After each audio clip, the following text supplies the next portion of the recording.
এখন ক্রাইমের যে সত্য ঘটনাটা তোমাদের শোনাবো সেটা আমেরিকার একটা ঘটনা, কিন্তু ঘটনাটা যে দুজন মানুষের সাথে ঘটেছিল তারা দুজনেই বাংলাদেশের মানুষ।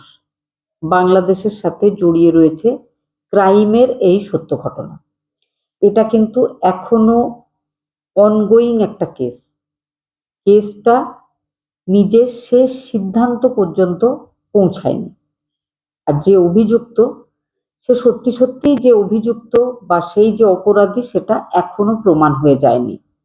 কোর্ট ডকুমেন্ট, বিভিন্ন মিডিয়া রিপোর্ট, বিভিন্ন নিউজ পেপারের রিপোর্ট থেকে আজকের এই ঘটনাটা তৈরি করেছে।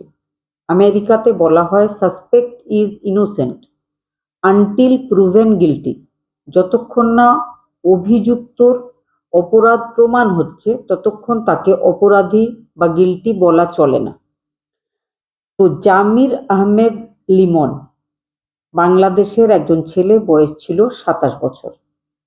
বাংলাদেশে মাস্টার্স করার পর পিএইচডি করার জন্য আমেরিকাতে গেছিল। ইউনিভার্সিটি অফ সাউথ ফ্লোরিডাতে সে সুযোগ পেয়েছিল পিএইচডি করার। সে সেখানে পিএইচডি শুরু করেছিল। তার পিএইচডি করার বিষয়টা ছিল জিওগ্রাফি অ্যান্ড এনভায়রনমেন্টাল স্টাডিজ। তার আগে বাংলাদেশে সে বেশ কয়েকটা প্রতিষ্ঠিত অর্গানাইজেশনে কাজ করেছিল। অনেক রকম ভালো ভালো নামকরা প্রতিষ্ঠানের সাথে কাজ করার অভিজ্ঞতা ছিল তার। সলিড একখানা ক্যারিয়ার ছেড়ে দিয়ে সে চলে গেছিল পিএইচডি করার উদ্দেশ্যে ইউএসএ। তার একটাই কারণ, সে মনে প্রাণে চেয়েছিল ইউএসএ তে গিয়ে নিজের পিএইচডিটা করতে। সুযোগ হয়েছিল, সে গেছিল। আরো একজন মেয়ে যে এই ঘটনার সাথে জড়িয়ে রয়েছে তার নাম নাহিদা সুলতানা বৃষ্টি। মেধাবী একজন ছাত্রী, ছোট থেকেই পড়াশোনায় তার ভীষণ মন। নোয়াখালীর সায়েন্স অ্যান্ড টেকনোলজি ইউনিভার্সিটি থেকে কেমিক্যাল ইঞ্জিনিয়ারিং করে। লিমন আর বৃষ্টি বাংলাদেশে মাস্টার্স করার পর দুজনেই পিএইচডি করার জন্য ইউএসএর সেম একটা ইউনিভার্সিটিতে গেছিল। আগে লিমন গেছিল, কিছু পরে বৃষ্টি গেছিল। দুজনের সাবজেক্ট আলাদা ছিল কিন্তু ইউনিভার্সিটি সেম ছিল। দুজন যেহেতু একই জায়গার মানুষ, বাংলাদেশের মানুষ, একই তাদের ভাষা, দূর দেশে গিয়ে নিজের দেশের যদি কাউকে পাওয়া যায় তো মনে হয় যেন বাড়ি থেকে দূরে নেই আমরা। সেই জন্য তাদের দুজনের মধ্যে বন্ধুত্ব হয়েছিল, বন্ধুত্বর পর প্রেম হয়েছিল। আর যে ব্যাপারটা তাদের বাড়ির লোকজনরা, দুই বাড়ির লোকজনরাই জানতো ভবিষ্যতে হয়তো তারা বিয়ে করতে পারে, এই রকমই একটা ব্যাপার ছিল। দুই ফ্যামিলিও সেটা জানতো, আর লিমন আর বৃষ্টি জানতো। তারা একসাথে মাঝে মধ্যেই সময়ও কাটাতো। লিমন নিজের ভাইকে, নিজের বাড়ির লোকজনদেরকে মাঝে মধ্যেই বলেও ছিল যে বৃষ্টি খুব ভালো মেয়ে, পড়াশোনাতে তো সে ভালোই, সেই সঙ্গে সে গান জানে, সেই সঙ্গে সে রান্নাও জানে। লিমনের বাড়ির লোকজনও বৃষ্টিকে পছন্দ করত।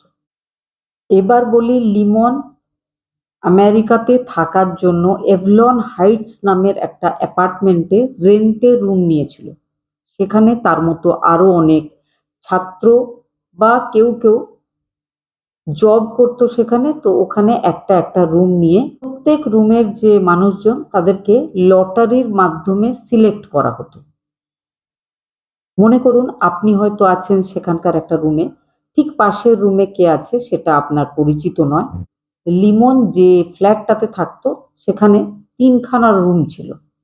একটাতে লিমন থাকতো, আরো একটাতে ইন্ডিয়ান একটা ছেলে থাকতো, আরো একটা যে রুম ছিল সেটাতে অন্য একটা ছেলে থাকতো। প্রথম দিকে তার সাথে পরিচয় হয়নি, পরের দিকে তার সাথে পরিচয় হয়েছিল। তখন তারা জানতে পেরেছিল যে সে প্যালেস্টাইনের মানুষ, তবে তার ফ্যামিলি প্যালেস্টাইনের, তবে তার জন্ম হয়েছে আমেরিকাতে। এবার সে একটু একা একা থাকতো, কারোর সাথে কথা বলতো না, মিশতো না, দরজা বন্ধ করেই থাকতো। বিভিন্ন রকম উল্টোপাল্টা খারাপ ব্যবহার ছিল তার। একবার যে অর্গানাইজেশনের ওই ফ্ল্যাট যেখানে তারা সবাই থাকছিল, ওই ইন্ডিয়ান ছেলেটা আর লিমন, ওই সামনের যে ছেলেটা, তার ব্যাপারে একটা কমপ্লেন লেটার সেখানকার অফিসে গিয়ে দিয়ে এসেছিল যে তার বিহেভিয়ার ভালো লাগছে না, তো তারা চাইছিল অন্য কোনো রুম যদি পাওয়া যায়, কিন্তু সেরকম হয়নি। যাই হোক, ওইভাবেই কোনো রকমে অ্যাডজাস্ট করে সবাই থাকছিল। এপ্রিল 16, 2026 দুপুরবেলায় 12টার সময় কালো ছাতা, পিঙ্ক শার্ট পরে অফিসে এসেছিল বৃষ্টি। বৃষ্টি সেখানেই ছিল। বৃষ্টির সাথে 2:14 তার এক বন্ধুর কথা হয়। সে বন্ধুকে বলেছিল যে তার জন্য একটা চশমা কিনে আনতে। লিমনের সাথে বৃষ্টির 3টের সময় কথা হয়। তারপরে বৃষ্টির যে বন্ধু বৃষ্টির জন্য চশমা নিয়ে এসেছিল, চশমাটা দেওয়ার জন্য যেখানে তাদের দুজনের দেখা করার কথা ছিল, সেখানে বৃষ্টিকে সে দেখতে পায়নি। বৃষ্টিকে যদি না পাওয়া যায় তাহলে লিমনের সাথে যোগাযোগ করতে হবে, এমনটাই ছিল বৃষ্টির বাড়ির লোকজনের বা বৃষ্টির যে পরিচিত বন্ধুরা সেখানে ছিল তাদের মত। সেই জন্য সেই বন্ধু লিমনকে যোগাযোগ করার চেষ্টা করে। লিমনও কিন্তু ফোন রিসিভ করে না। এবার বৃষ্টির যে বাড়ির লোকজন বাংলাদেশে, তারা প্রায় প্রত্যেকদিন বৃষ্টির সাথে কথা বলতো, সেই জন্য তারাও চেষ্টা করছিল বৃষ্টির সাথে কথা বলার। ফোনটা রিং হচ্ছিল কিন্তু ফোনটা রিসিভ হচ্ছিল না। বাড়ির লোকজন তারাও কিন্তু লিমনের সাথে কন্ট্যাক্ট করার চেষ্টা করে।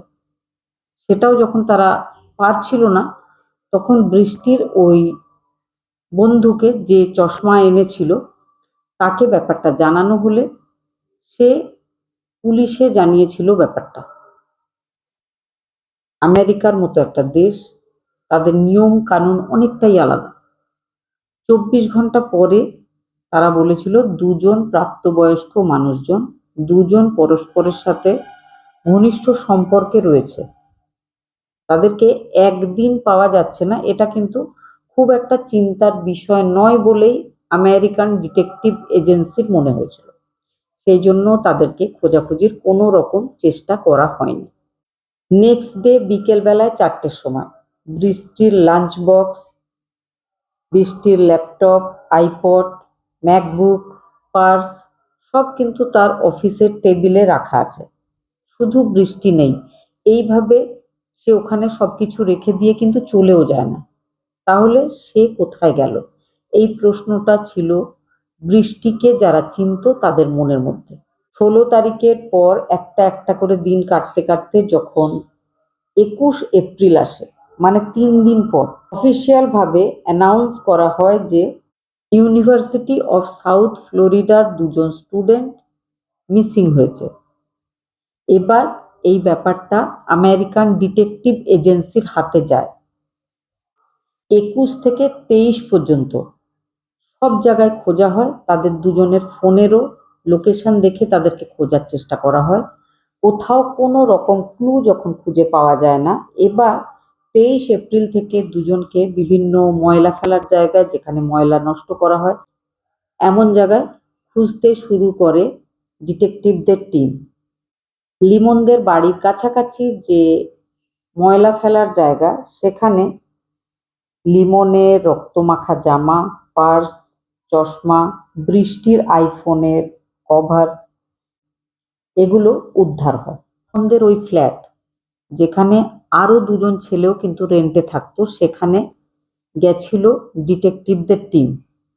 সেখানে গিয়ে ইন্ডিয়ান যে ছেলেটা ছিল তার কাছে জিজ্ঞাসাবাদ হয়। ডিটেকটিভরা জানতে চায় যে লিমনকে শেষবার কখন দেখেছে, লিমনের ব্যাপারে আরো কিছু প্রশ্ন যেগুলো করা হয়। তো সে বলেছিল 15 এপ্রিল, 16 এপ্রিল থেকে কিন্তু লিমন নিখোঁজ হয়েছিল। 15 এপ্রিল রাত্রেবেলায় সে শেষবার লিমনের কিচেনে লিমনকে দেখেছিল কিছু একটা রান্না করতে। তারপরে 16 তারিখে যখন সে নিজের কাজে বেরিয়ে যাচ্ছিল, তখন কিন্তু লিমনের সাথে দেখা হয়নি, কিন্তু অ্যাপার্টমেন্টের বাইরে লিমনের স্কুটারটা সে দাঁড়িয়ে থাকতে দেখেছিল। তার মানে সেই সময় দুপুরবেলায় 12টার সময় লিমন নিজের রুমেই ছিল। তারপর থেকে সে আর লিমনকে দেখতে পায়নি। লিমনের ব্যাপারে এর থেকে বেশি সে আর কিছু জানে না। তাকে যখন আরো কিছুক্ষণ জিজ্ঞাসাবাদ করা হয় তখন সে যেটা বলেছিল, আমেরিকান যে একটা ছেলে অন্য আরো একটা রুমে রয়েছে 16 এপ্রিল রাত্রেবেলায়, যেদিন লিমন হারিয়ে গেছিল সেদিন রাত্রে কার্ডবোর্ডের বাক্সে সে তাকে দেখেছিল যে সে ওই বাক্সগুলো নিয়ে রুম থেকে রাত্রেবেলায় বাইরে কোথাও যাচ্ছিল। এটাতে তার সন্দেহ হয়েছিল, সেই জন্য এই ব্যাপারটা সে ডিটেকটিভ এজেন্সিকে জানিয়েছিল। এবার তাকে জিজ্ঞাসাবাদ করতে শুরু করা হয়। সে কিন্তু বলেছিল যে সে এই বিষয়ে কিচ্ছু জানে না। তার হাতে ছিল একটা কাটা দাগ। তাকে জিজ্ঞেস করা হয় যে হাতটা কিভাবে কেটে গেছে, তো সে বলছিল সে রান্না করতে গিয়ে পেঁয়াজ কাটার সময় হাত কেটে গেছে। ডিটেকটিভ এজেন্সির তদন্তকারীরা তাকে জিজ্ঞেস করে যে কি রান্না হচ্ছিল, তখন সে একটু থতমত খায়, উত্তর কিন্তু দিতে পারছিল না। সে ভাবতে শুরু করে, তারপরে সে বলে তার মনে নেই যে সে কি রান্না করছিল সেদিন। ডিটেকটিভ এজেন্সির মানুষজন কিন্তু তার উত্তরে খুব একটা সন্তুষ্ট হয়নি। 16 এপ্রিল সন্ধেবেলায় তার গাড়িটা কোথায় কোথায় ছিল এই ব্যাপারে জানতে চাইছিল তদন্তকারীদের ওই টিম।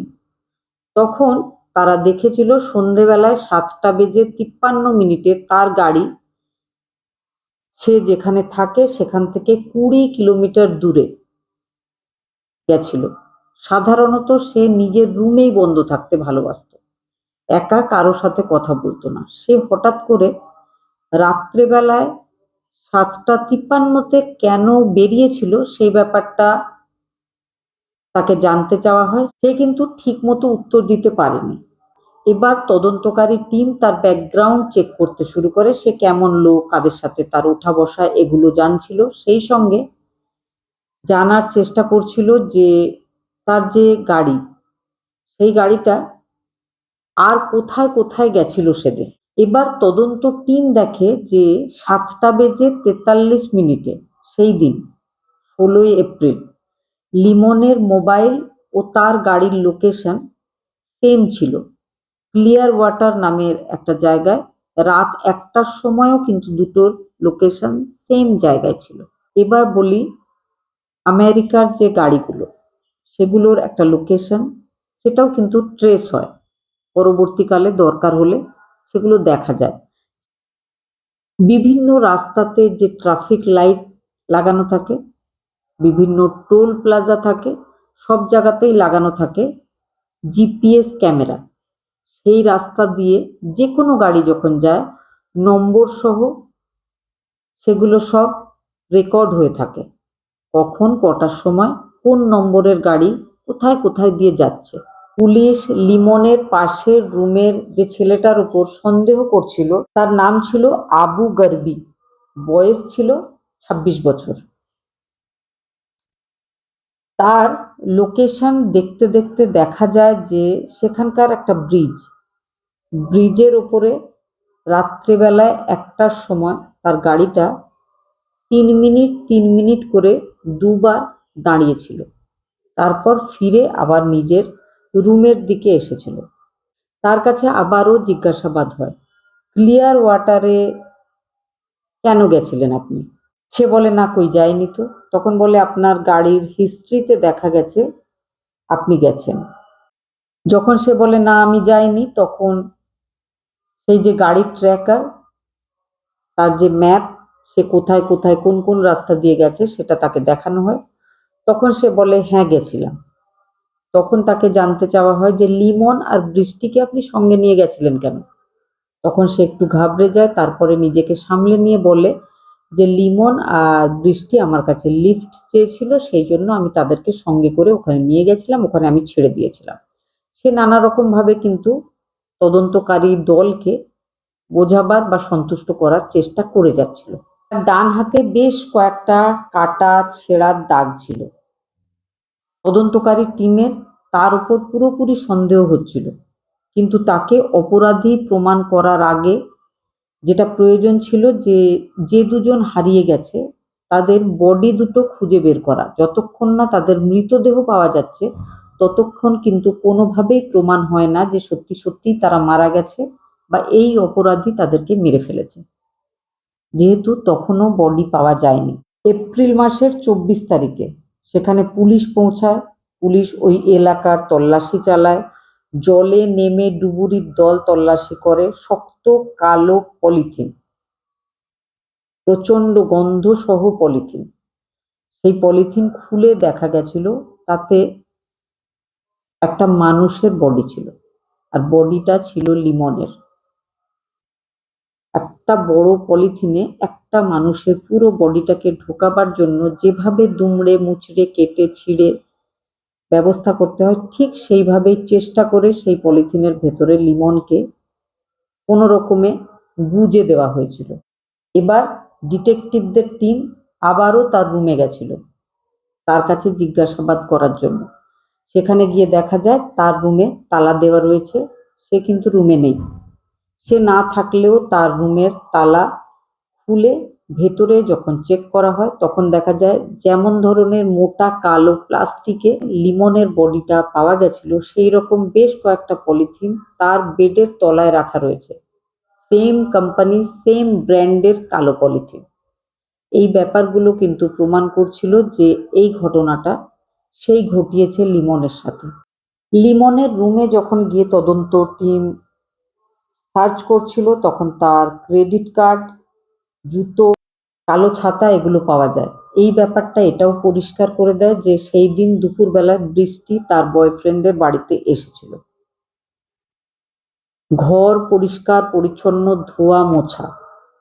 ঘটনার কোনো প্রুফ খালি চোখে দেখা যাচ্ছিল না।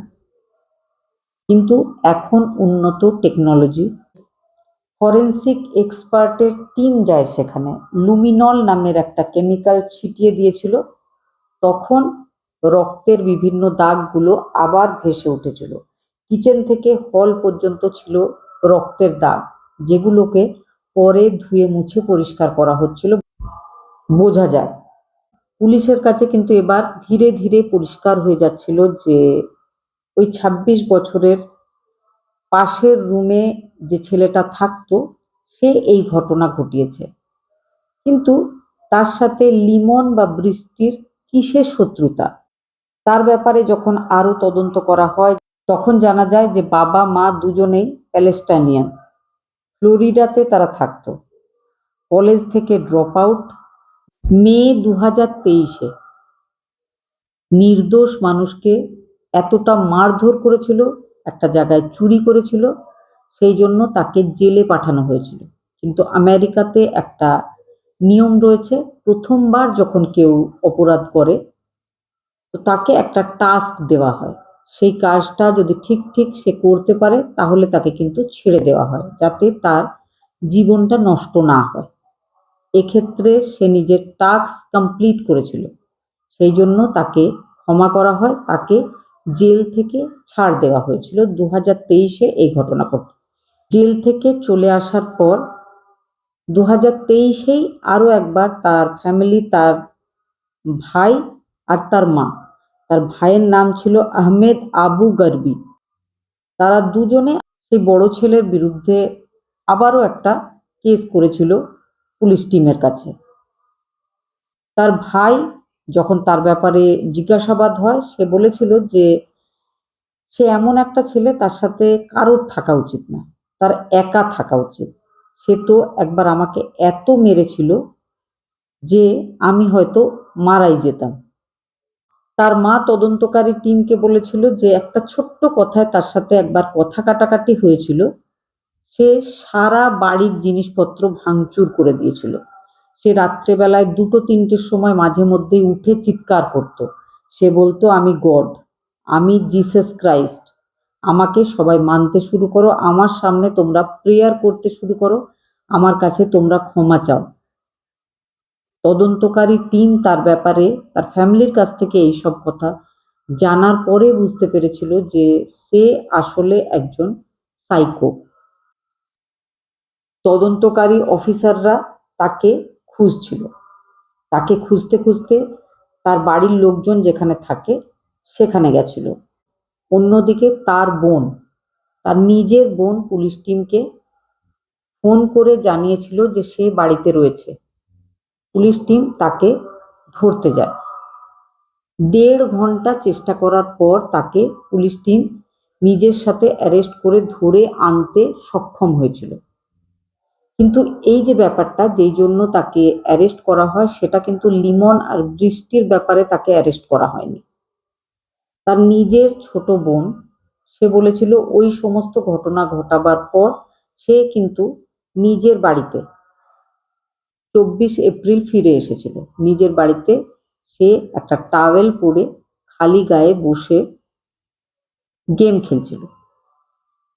তার বোন সেই রুমে তার হেয়ার প্রোডাক্ট রাখা ছিল, সেটা সে নেওয়ার জন্য ঢোকে। সে যখন নেওয়ার জন্য ঢোকে, তার দাদা তাকে একটা হাগ করতে বলে, গলা জড়াতে বলে। বোন আসে, সাইড করে একটা হাগ দেয়, কিন্তু হঠাৎ করেই তার দাদা জোর করে সামনাসামনি তাকে হাগ করে, গলায় জড়িয়ে ধরে আর তাকে কিস করার চেষ্টা করে। এই চেষ্টা দেখে তার বোনের ভালো লাগে না। বোন কিন্তু ছুটে বাইরে বেরিয়ে পালিয়ে যাওয়ার চেষ্টা করে, কিন্তু সে তাকে কিছুতেই বাইরে বেরিয়ে যেতে দিচ্ছিল না। দুজনের মধ্যে ধস্তাধস্তি টানাটানি শুরু হয়ে যায়।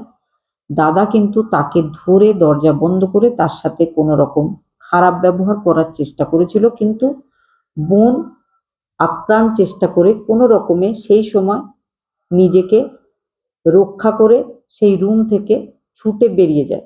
বেরিয়ে যাওয়ার পরেই কিন্তু সে পুলিশ টিমকে খবর দিয়েছিল। এই ঘটনার ব্যাপারে জানতে পেরে তদন্তকারী অফিসারেরা এসেছিল। আসার পরে তাকে বেরোতে বলছিল, সে কিন্তু নিজেকে ওই রুমে বন্ধ করে নেয়। কিছুতেই তাকে বাইরে বের করিয়ে আনা যাচ্ছিল না। বিভিন্ন রকমভাবে চেষ্টা করে বুঝিয়ে সুঝিয়ে 1.5 ঘন্টা চেষ্টা করার পর সে বাইরে এসেছিল। হাত তুলে শুধু টাওয়েল বাঁধা অবস্থাতে বেরিয়ে এসেছিল। সে অ্যারেস্ট হয়েছিল। 26 এপ্রিল 2026 ফ্র্যাঙ্কলেম ব্রিজের নিচে আবারও ওই ধরনেরই একটা কালো পলিথিনে বৃষ্টির বডি পাওয়া যায়। বৃষ্টির সেই পিঙ্ক কালারের জামা, সে কালো রঙের ট্রাউজার, এগুলো দেখে কিন্তু শনাক্ত করা হয়েছিল বৃষ্টিকে। এবার ইসামকে অ্যারেস্ট করা হয়েছিল। তারপরে শুরু হয়েছিল তার জিজ্ঞাসাবাদ। সে কোনো উত্তরই ঠিকঠাক দিতে চাইছিল না। তবে পুলিশ তার আগেই প্রমাণ পেয়ে গেছিল যে 7 এপ্রিল থেকে সে কিন্তু এই ব্যাপারটা ঘটাবে সেটার প্ল্যানিং করা শুরু করে দিয়েছিল। স্টেপ বাই স্টেপ সে প্ল্যানিং করেছিল আর বিভিন্ন জিনিসপত্র কিনেছিল। সে রুম ফ্রেশনার কিনেছিল, ওই ধরনের কালো ব্যাগ, যে কালো ব্যাগে বন্ধ করে সে বৃষ্টি আর লিমনের বডিটা সেই ব্রিজের উপর থেকে জলে নিচে ফেলে দিয়েছিল। 3 মিনিট যে সময় তার গাড়িটা দাঁড় করিয়েছিল। সেই কালো ব্যাগগুলো সে অ্যামাজন থেকে অনলাইন কিনেছিল। সে লাইজল লিকুইড ক্লিনার কিনেছিল, বডি ওয়াশ কিনেছিল নিজেকে পরিষ্কার করার জন্য। আর হ্যাঁ, একটা নকল দাড়ি কিনেছিল, যেটা সে ব্যবহার করছিল গাড়ি চালিয়ে ওই বডিগুলোকে, ওই জিনিসগুলোকে বিভিন্ন জায়গায় নিয়ে যাওয়া।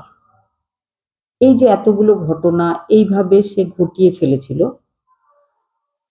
তার সাথে কি অন্য কেউ সঙ্গী ছিল? তাকে জিজ্ঞাসাবাদ করে তার ফোনের ডিটেল চেক করে যেটা বোঝা গেছিল যে সে হেল্প নিয়েছিল ওপেন এআই যে অ্যাপ রয়েছে, 2016-তে যে এআই অ্যাপটা লঞ্চ হয়েছিল, তার সাহায্য নিয়ে সে পরিকল্পনাগুলো করেছিল। চ্যাট জিপিটিকে সে বিভিন্ন রকম প্রশ্ন করছিল। ময়লার ব্যাগে যদি মানুষকে বন্ধ করে ফেলে দিয়ে আসা হয় তাহলে কি হবে? কাউকে গুলি করলে তার রুম থেকে তার প্রতিবেশীরা আওয়াজ পাবে কিনা?